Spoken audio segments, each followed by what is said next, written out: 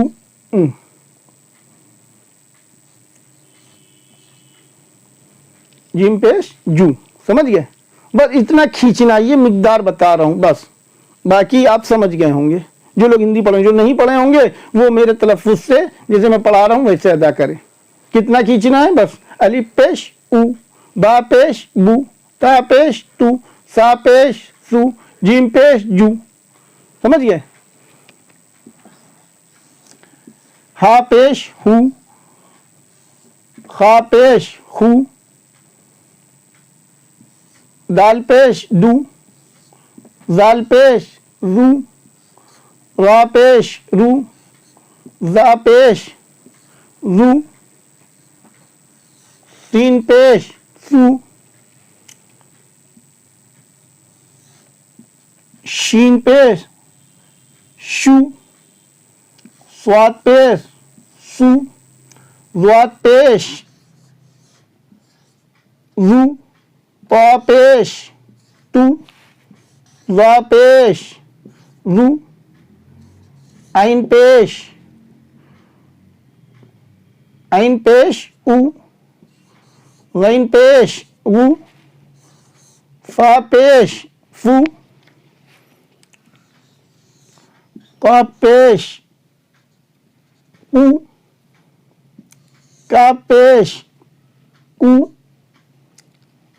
لام پیش لو، میم پیش مو، نون پیش نو، واو پیش وو، ہا پیش ہو، حمزہ پیش او، یا پیش یو، یا پیش یو۔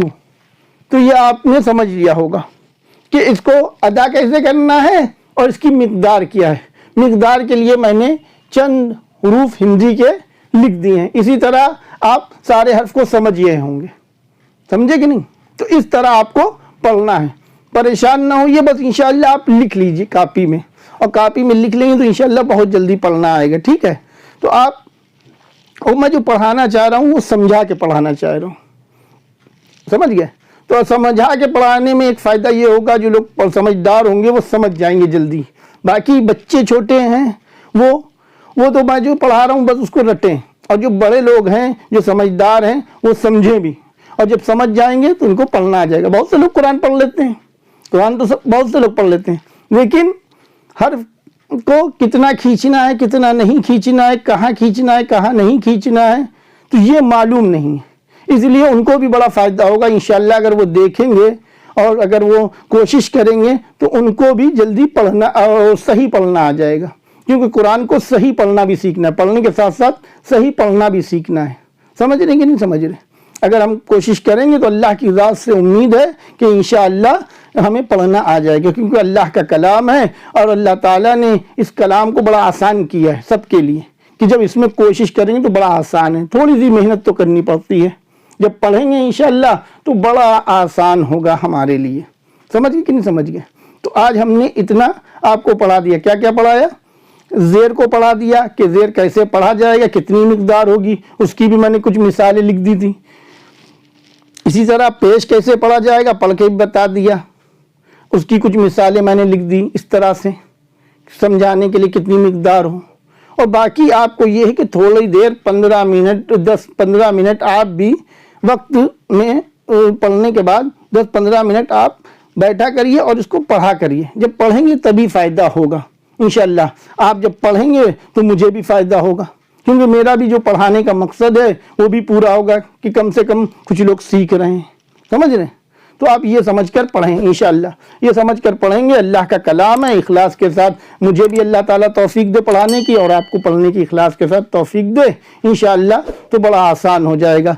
اب کل انشاءاللہ ہم پڑھائیں گے حرکات کو، زبر زیر پیش، زبر زیر پیش کو جو ہم نے پڑھ لیا ہے حرکات کے تینوں، کل ان کی مشق کرائیں گے، اور مشق کرائیں گے 1 حرف 2 حرف 3 حرف اس طرح سے میں پڑھاؤں گا، اور میں وہ حرف کوشش کروں گا لانے کی جو قرآن کریم میں آپ کو پڑھنے میں ملیں گے، اس لیے اگر ابھی سے ہماری پریکٹس رہے گی اس کو پڑھنے کی، تو جب ہم قرآن پڑھنا شروع کریں گے تو انشاءاللہ بہت جلدی، کیونکہ ہمارے پڑھے ہوئے ہوں گے، پہچانے ہوں گے، تو ہم جلدی پڑھ لیں گے.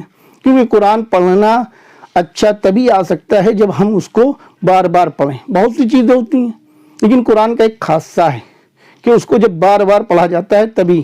جیسے ایک صاحب ہم سے کہنے لگے کہ ہم لوگ حافظوں کی طریقے کیوں نہیں پڑھ پاتے، تو میں نے ان سے کہا کہ حافظ جب بچہ بنتا ہے تو وہ صبح سے لے کے شام تک اس کو رکھتا ہے. اگر آپ بھی کوشش کریں، آپ بھی پڑھنے لگیں گے، تو کوشش کے اوپر ہے اور محنت کے اوپر ہے.